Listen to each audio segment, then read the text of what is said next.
Hi everybody, thanks for watching this. I wanted to tell you this is a little time sensitive. Greetings, dear ones. I'm Kryon of Magnetic Service. And it took my partner a long time to understand the process that you see now. And in certain ways you have rehearsed the process. For even in the small exercise you have just accomplished, you take that which is the first intuitive thought and you translate it as best you can into a linear concept or sentence or group of words or word. And many times it is metaphoric, and this is common. A puzzle that must be solved, an image that must be interpreted, even words that don't make sense, that will mean other things in other languages. And this is very, very normal. Spirit speaks to humanity one at a time and never in a group, if you've noticed. As this message is given to the group, it's not for the group. It's for each and individual soul in the room. An overlay of that, which is quantum, is metaphoric, the third language. Now, the third language is intuition, which rides upon the signal, if you wish, of the communication that you have accepted to hear in the room. Not on the audio, but the fact that you are tuned in with intent. And so every single channeling has an attribute of more than one communication. Some will hear the same words and feel the same energies and walk away feeling nothing happen. Another human sitting next to them will have the healing that they ask for. And so it's never a group energy. And that is why I speak to each one of you separately. It's complex. You tune in to the words, your logic understands the linearity of the syntax, and at the same time there are concepts being given to you through intuition. We call it the third language as a metaphor. For it is not the language that is after two. The third language is a language of the three. And the three, in numerological terms, is catalyst. So what would a language be that was catalytic? That would be an energy which changes something while it remains the same. As it comes in contact with something else, the something else changes while it remains stable. Therefore, you are receiving right now, at whatever level you wish to receive it, a catalytic message. And sometimes the message is simple. It's a safe place. You're with family. Or, this is real. The reality of the message, one of the biggest obstacles of a human being, is that the man in the chair pretending. Or is he doing what I think he is doing? And let me tell you what he's doing. Years it took him to understand the process and complement it with his energy. For in the beginning, when it was time for Kryon to come into this man's life, I came in with information that he called burst information. All at once, given to him as a thought group, as a concept, which he then had to interpret, but not in real time. That is to say, I would give him information, there would be a pause, and he would repeat what he thought he was. I would give him information, there would be a pause, and then he would repeat that, what he thought it was. So it was back and forth. And it was separate. And that is to say, there was Kryon and then there was Lee. Years later, up to 4, he started integrating that which was me and that which was him into a system that now flows. And let me tell you what the system is and how it works. I can feed him intuitive thought instantly. I can feed it to him faster than he can speak. And so the system goes like this. Channeling is the manifestation of translation of intuitive linearity. I have learned to slow down that which I wish the human beings to know to a pace that he can interpret in real time. And that was pretty good. Until about 4 years ago, when I asked him if he wanted to go to the next step. And he said, what step would that be? And I said, total integration. And that would be so that you could hear me. The love that I have for humanity, the compassion of the other side of the veil, and not just words. And so it was more than intuitive thought. It was concepts combined with a linear voice message, combined with the emotion of God, all in a package that was complex, that took him years to see and recognize and trust. So the words you hear now, he has no concept are coming until they are actually manifested in the air. It took him a long time. This is not what humans are used to. They want to know what's coming. They want the concepts at least to be presented in advance. And some of them are good at talking around concepts, so it becomes spirit and them. And that is also channeling. Some will take concepts and be able to channel around them with core information given to them at different points in their lecture channeling. That's valid channeling. Some will write it down. That's valid channeling. Some will paint a picture. And that's valid channeling. Some will compose music. It's beautiful. It touches your soul. And that's channeling. Some will have sculptures, and that's channeling. All the things which are creative on this planet, which fulfill a passion of delivery, of beauty to another human being, can be channeled. The healer who sits in front of the patient and receives the information from the patient's body, which we call innate, to them, allows them to channel the healing solution. They're channeling. When you face off with someone who is difficult and you wish to have the right words that will show the love of God in you and yet the sternness of truth, and you search your depth of language for the delivery, and then suddenly something comes out which is succinct and beautiful, and they have no words to reply because you have given them truth. And you will say, I wonder where that came from. That's channeling. And so when you face off in the groups, in this time, in this day, as you did,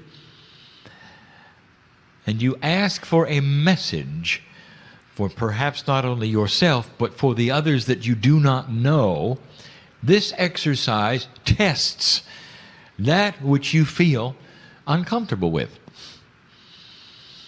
For you are first faced with a social situation.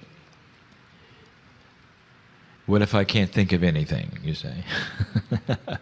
Will I appear to be a fool, you say? What if I look in their eyes and nothing comes across, you say? Well, I'll have something in reserve, perhaps, you say. I'll think of something wise to say in case I get nothing. And all of this is part of the process, and we know that. If you do this often enough, you learn to sit back and relax. And you don't think of anything in reserve. For you know that Spirit will give you something, and that something will be good enough. And you trust it. When my partner first began to work,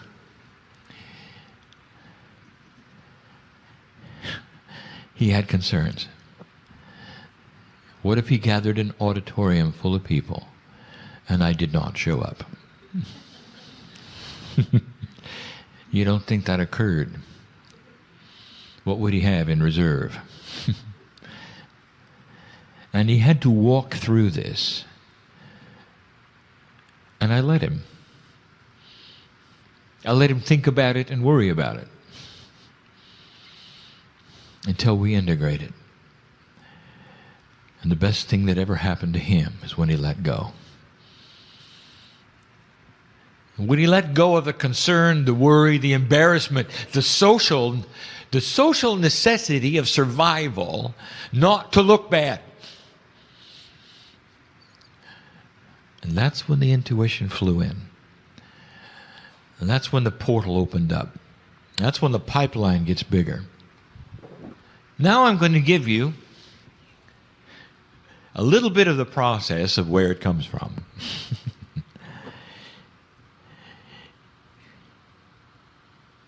For you're told it, of course, originates in the brain. And it doesn't. For what you are experiencing, despite all the things that the psychologists will tell you, is not biological. And yet you are told that thought is processed and created by the brain in packages which they understand to be synapse, perhaps even going so far as to be called engrams of consciousness, carried in packets through nerves to present concepts that human beings have. Verbalized linearity, and whatever you want to call it. And it's none of those things. For these come from the outside in. Now, you might say, well, wait a minute, what happened to the higher self? So this begs a question. Where is the higher self? Well, you might say, it's inside me. What if it was you? What if it lurks, if you want to call that, in what is called innate? Now we get complex. For this is the quantum field around every single human being that knows all about the body. It knows more than the body does. Let me ask you this question yet again. Does it make sense to you that you could have disease in your body and the body doesn't know it? Isn't it supposed to be intelligent? Intelligent enough to know when it's diseased, what it can stand, what it cannot stand. And yet even the most basic premises of metaphysics has you doing kinesiology, which is muscle testing. And here is where you're asking innate, am I allergic to this? Can I have this? What is the dosage? Do I have a disease? Isn't it odd that that does not come from inside? Your immune system fights things, but it doesn't even know it has something to fight sometimes. You can have all the white blood vessels in your body rushing to one place to fight a cancer, and you don't even know you have cancer because your body doesn't tell you. There's a disconnect somewhere in there, you might say. Well, that disconnect is not designed to be a disconnect. You're supposed to be able to be in touch with innate. That is to say, that part of your body that is not biological. Very difficult to explain.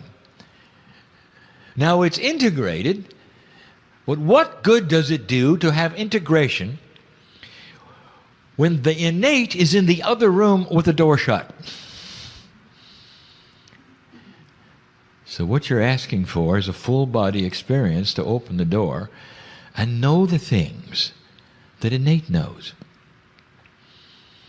There are some unanswered biological questions that to this day are not even being asked.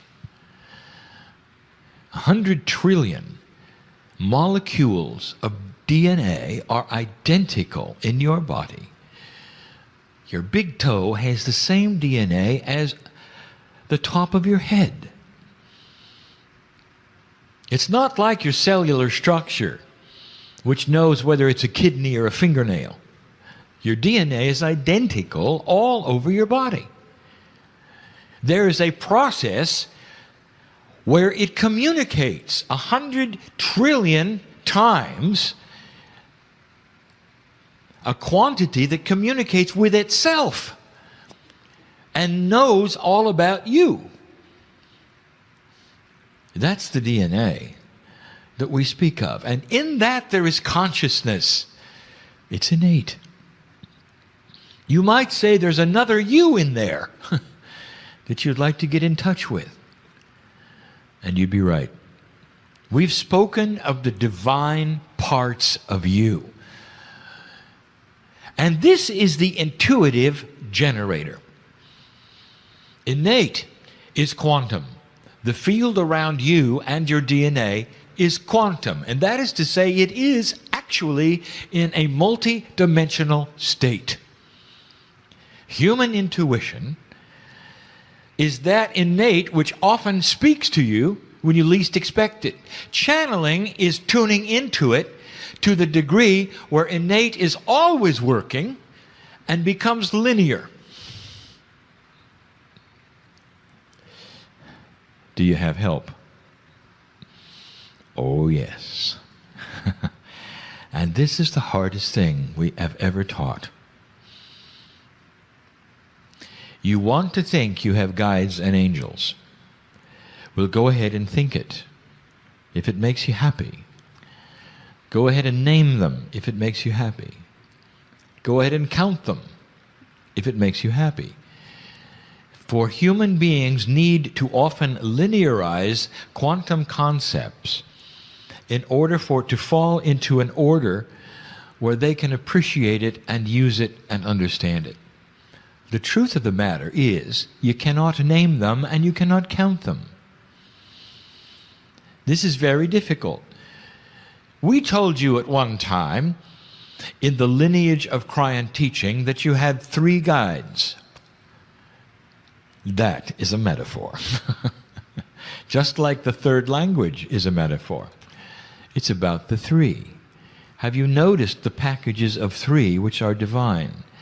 Even the doctrines of earth, in the rigidness of the metaphors and the mythology of some of your religious practices, celebrate the 3. The Godhead is the 3 in one. You'll find it everywhere on the planet. It is part of divinity. It is seen in a trilogy of energies. You have 3 guides, not really. They are the energy of the 3. And the 3, again, is a catalytic number. In other words, whatever it is that you call help, that you believe is around you, catalyzes you and everything else around you in synchronicity. I told you this would not make a lot of sense. Some of you are getting it and some of you are not. Again, we turn to the soup. It is the only metaphor we have. If your life is a bowl of soup, count the flavor. Count the salt. You can't. But you know it's there. I call upon the salt, all 3 of them. You see?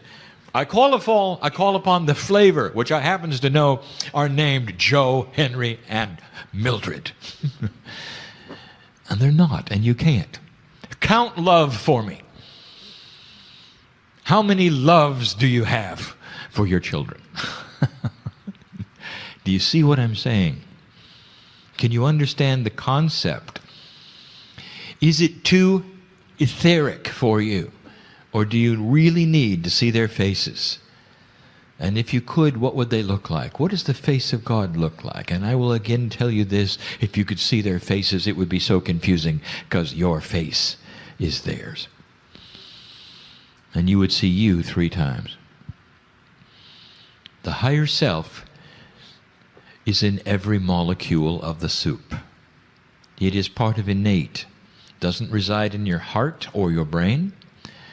It is outside of you and inside of you. It permeates you in a quantum field. You cannot locate it. It is higher than you are. And some will say, well, that means it's above me. Of course it's not inside me. That's incorrect. It's called the higher self because it vibrates higher than you do. Therefore, it is the part of you which is in a vibratory state which creates a multidimensional reality. If you could only open the door between the corporeal you and the quantum you, called the higher self, you would be complete. And that is the study, is it not? So here's what it comes down to. Do you have help? Yes. Are they guides and angels? If you wish. If you wish. It's more than that. They are a soup of energy which is partially you and partially the higher you. It is the divine. All divine things are connected to the source. The creative source of the universe is part of you. The connection is there. Do you have help? Yes. Where is it really coming from? Yes. You cannot identify a place. Well, there is heaven, is there not? If you wish. Or is it in every air molecule? Is it in the life of nature? Does it permeate Gaia? Is it everything you see? Is it light? Yes. It means you're never alone. Here's what the masters and the shamans know. Wherever I walk, I have help. They all have my face. They're beautiful. I am a piece of God. I am quantum. My guides are endless. I have help. My intuition comes from the creative source. I have help from the air, the animals, the trees, the dirt I walk on. Love permeates everything around me. It is part of innate. I do not ask where, for there is no where. I do not ask who, for the who is the one, and it is I. And it may not make sense, because it's not in 3D, but can you feel the beauty?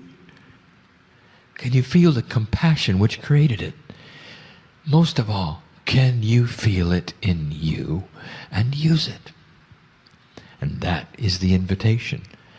The day my partner gave up trying to figure it out is when it came in. Don't try to figure it out. If you're consumed with love for an animal, for a child, for another human being, do you stop and figure it out? Or do you simply verbalize it to everyone you know and the universe? I'm in love. And I'm happy about it. What else can you say? When you write love letters to one you're in love with, what do you say? What can you say? Not enough. Overwhelming it is. Quantum it is. A piece of God it is. What is the one thing an animal can feel that you can give it beyond food, nurturing, shelter, and that is love. And is it true or is it not true that they look in your eyes and love you back? And it is. It is a universal quantum energy that cannot be denied. It will tame the wild horse. And it's the only thing it will. It is palatable. It is beautiful. And it is quantum. And you don't try to figure that out, do you? So why don't you now apply this to yourself? I'm not going to figure out how many guides I have, what the angels look like, or whether they come and they go.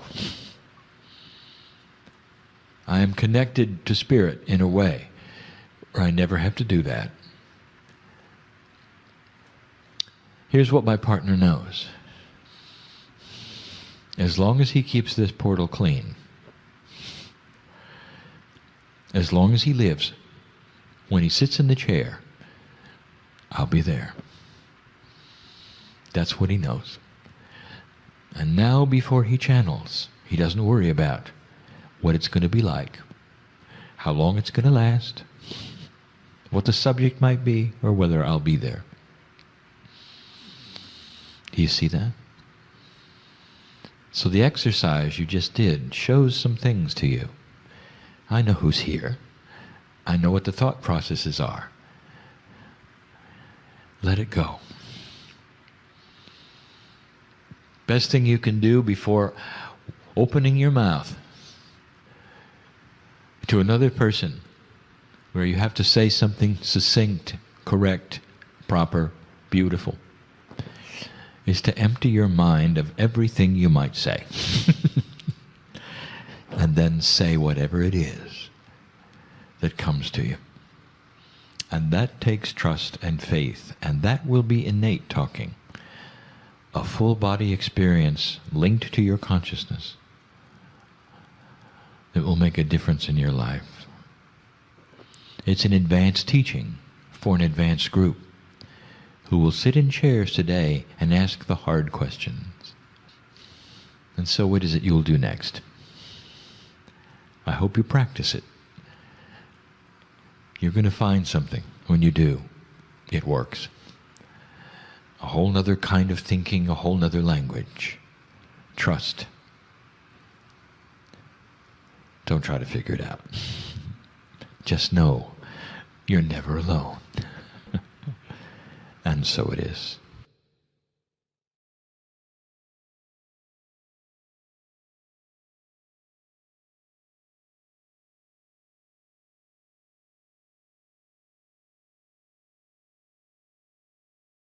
Hi everybody, thanks for watching this. I wanted to tell you this is a little time sensitive.